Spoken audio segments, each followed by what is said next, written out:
He estado toda la tarde buscando un denario. Bueno, no le voy a mentir, estaba comiendo con unos amigos. Pero no he encontrado ningún denario. Así que traí una moneda de 2 euros. Y de 2 euros. 2 euros. Y ya me habéis dicho que vocalizo mal a veces. 2 euros. Y bueno, si os fijáis en el dinero, muchos son los países que ponen la cara de su jefe de Estado. Y está bien. Aquí tenemos la del rey emérito, pero sigue valiendo igual, ¿eh? No os preocupéis. Dad 2 euros al menos al Domino y a Dios lo que es de Dios. Hoy Jesús se enfrenta con la sociedad de su época de manera muy fuerte. Porque los fariseos, los herodianos, las personas que estaban dominando, no les gusta el mensaje de Jesús. No les gusta porque es un mensaje que les interpela, que les compromete, que les lleva a tomar decisiones, que les lleva a ser honestos, que les lleva a comprometer su vida. Para fariseos, para herodianos, para personas como también a los saduceos que no aparecen, es muy fácil ir al templo, rezar todos los días, guardar el sábado, criticar a los que no guardan el sábado, decir quién va a salvarse y quién no, creerse en el pueblo elegido, es muy fácil. Pero lo difícil es ayudar a los pobres a anunciar verdaderamente al Dios de la vida y comprometerse con él. Lo que le pasa a los fariseos y a los herodianos es que en ese tiempo debían de faltar los espejos. Los espejos. Mirad, en Sevilla, en mi barrio, había uno que se estaba quedando calvo. Es una cosa que puede pasar con los años, rezad por mí para que no me pase, pero es una cosa que bueno, no voy a mirar a nadie, pero puede pasar, y con la que a los hombres no nos gusta tampoco que se bromee, así que no haya broma. Y este hombre que se estaba quedando calvo, pues tenía bastante mala leche. Y entonces nadie se atrevía a decirle que se estaba quedando calvo. Y un día él se levantó y vio que efectivamente se estaba quedando calvo. Y lo que hizo fue quitar todos los espejos de su casa para no darse cuenta, pero seguía quedándose calvo. Entonces, ¿qué es lo que quiero decir con esto? Que muchas veces nos creemos mejores que los demás, nos creemos personas superiores y en el fondo a aquellas personas que consideramos inferiores y que criticamos, si lo pensamos sinceramente, ninguno de nosotros probablemente somos mejores que ellos. Y por eso ponen a prueba a Jesús. Por eso ponen a prueba a Jesús, porque ellos estaban acostumbrados a utilizar la religión en su servicio. Y me pregunto yo, ¿no será que hoy día también nosotros muchas veces utilizamos ese encuentro con Jesucristo que hemos tenido para ponerlo a nuestro servicio? Los alumnos de cuarto de la ESO que tengo yo en el colegio Buen Consejo, el otro día hice una encuesta en clase y se duplica, imagino que en el colegio Valdeluz pasará lo mismo, se duplican las oraciones cuando llegan globales y cuando llegan finales, se duplican. Pues ese ejemplo, que es un ejemplo tonto, nosotros debemos de preguntarnos si muchas veces no haremos trampas con nosotros mismos. No haremos trampas con nuestra vida de oración, utilizándola simplemente para pedir, cuando sabemos que Dios ya sabe aquello que necesitamos. Y cuando sabemos además que no creemos en un Dios que sea como el Mercadona, donde tú vas y coges lo que necesitas, sino que creemos en un Dios que nos acompaña, pero que nos invita a vivir la vida, no nos soluciona la vida. No nos soluciona la vida porque si no se estaría traicionando a Él mismo, ya que Él es quien nos ha dado la vida. Cuando Jesús les dice, dad a Dios lo que es de Dios, al César, tú verás qué impuestos tienes que pagar. Que nadie se lo diga a Montoro, por favor. Tú verás dónde tienes que vivir. Tú verás qué es lo que tienes que hacer. Tú eres el responsable de tu vida. El ser humano, pelado y mondado, como se dice en Archilona, que es el pueblo de mi madre. El ser humano es maravilloso. Somos capaces de amar, desgraciadamente también de odiar, pero vamos a fijarnos en lo bueno. Somos capaces de entregarnos a los demás. Somos capaces de querer a las personas. Somos capaces de estudiar. Somos capaces de hacer un montón de cosas buenas. Fijaos lo maravilloso que es el ser humano.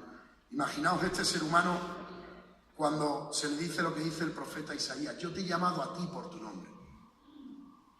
El hecho de que Dios nos llame a cada uno por nuestro nombre significa que Dios conoce nuestro corazón. Significa que Dios conoce hasta nuestro último secreto. Y ojo, esto muchas veces se ha interpretado como que debemos de tener miedo, como que debemos tener cuidado con lo que hacemos, no sea que Dios se enfade. No digamos nada si este Dios que es tan bueno nos manda al infierno. Muchas veces, desgraciadamente, se ha interpretado así. A nosotros que Dios nos conozca no nos tiene que dar miedo. Porque una madre conoce a su hijo y un padre conoce a su hijo y no por eso se le tiene que tener miedo. A nosotros el hecho de que Dios nos conozca por nuestro nombre, lo que nos tiene que dar es la confianza de saber que pase lo que pase, tomemos la decisión que tomemos, hagamos lo que hagamos en la vida, este Dios siempre nos va a estar acompañando. Y esa es la certeza que tiene el cristiano. Esa es la certeza que tenemos todos y cada uno de nosotros. Eso es en lo que verdaderamente confiamos y esa es la fuerza de la Iglesia. La fuerza de la Iglesia no es el poder que la Iglesia pueda tener, ni la influencia que pueda tener, ni siquiera muchos documentos que a veces salen y que tienen un lenguaje diferente al que tiene la sociedad. La fuerza de la Iglesia son todos y cada uno de los cristianos, todos y cada uno de los bautizados que de verdad creemos que Jesucristo tiene algo que decirnos en nuestra vida. Todos y cada uno de nosotros, donde estemos, cuando estemos y donde nos encontremos, y en el momento vital que nos encontremos, somos esa iglesia que se alegra, esa iglesia que sufre, esa iglesia que testimonia el Evangelio, esa iglesia que sabe que Jesucristo le ha salvado. Todos y cada uno de nosotros, sin importar ni el estado en el cual nos encontremos, ni la edad que tengamos, ni siquiera el momento que estemos atravesando. Todos somos la iglesia. Y todos estamos llamados a que esta iglesia vaya creciendo. Creciendo en primer lugar en nuestro corazón. Pero ojo, no podemos utilizar la iglesia ni para una ideología determinada, ni para una idea determinada, ni para defender cosas que nada tienen que ver con el Evangelio ni con Jesucristo. No es más ni menos católico el que vota a un partido político diferente del que la mayoría o minoría vota. No es más ni menos cristiano aquel que tenga unas ideas diferentes a la persona que tenga al lado. Si es más cristiano el que más se compadece de aquellos que lo están pasando mal. Si es más cristiano el que es capaz de reconocer sus defectos, sus necesidades y se presenta tal y como es. Si es más cristiano el que se sabe necesitado de Dios. Y lo que le pasaba a los fariseos es que habían olvidado a Dios, lo habían quitado del medio y habían puesto la ley. Y la ley en el fondo es algo que puede cambiar. La ley no deja de ser un pergamino. Sin embargo, el ser humano es aquel por el cual Dios apuesta. Cuando en el Génesis, que no es una lectura de hoy, creo que me estoy pasando y el micrófono quiere ya que vaya terminando. Cuando en el Génesis, que no es una lectura de hoy, repito, Dios moldea al hombre del barro de la tierra, a diferencia del resto de animales, a los que moldea con la palabra, a los que crea con la palabra. Tenemos que pensar en la imagen de un alfarero. Un alfarero. Un alfarero que coge un jarrón y que lo tiene que cuidar y que no le puede dar muy fuerte porque se rompe, pero tampoco muy flojo porque si no deja de moldearse. Así nos quiere Dios a todos nosotros. Por eso Dios no entiende de muchas cosas por las cuales nosotros rechazamos a los demás. Por eso a Dios hay que seguir dándole lo de Dios y al César lo del César. Por eso la sociedad actual, en el fondo, es tan infeliz porque le falta a Dios. Porque le falta una razón para vivir. En el fondo muchas veces vivimos agobiados, cansados, estresados por cosas que sabemos que no nos dan la felicidad o que nos dan una felicidad aparente. Esas son las cosas del César. Las cosas de Dios son diferentes. Dios tiene sus tiempos, sus momentos, Y como dice la primera lectura, a cada uno nos conoce por nuestro nombre. Él sabe lo que necesitamos. Él sabe de aquello que queremos. Él conoce nuestro corazón y, como hemos dicho, nuestro último secreto. No nos olvidemos de que la vida muchas veces tiene dos caras y que muchas veces en nuestra vida tendremos que elegir entre ser honestos y dar a Dios lo que es de Dios o utilizar a Dios para que siga ganando el César. Depende de dónde nos posicionemos.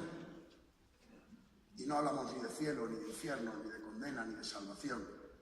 Porque lo que está en juego no es eso, lo que está en juego es nuestra felicidad. Nuestra felicidad y el sabernos honestos. Y el sabernos perdonados.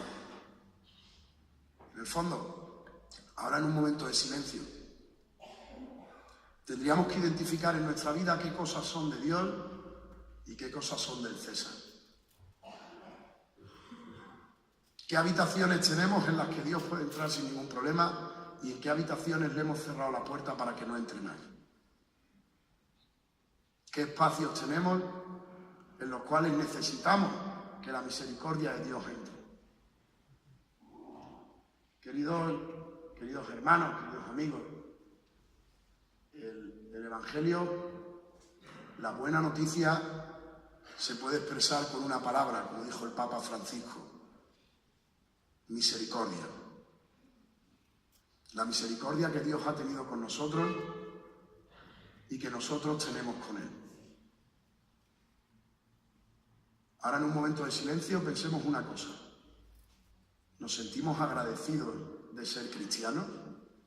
¿Nos sentimos verdaderamente agradecidos de que este Dios que nos quiere, nos ama, que se entrega por nosotros, ha aparecido verdaderamente en nuestra vida? ¿O seguimos demasiado ocupados con las cosas del César?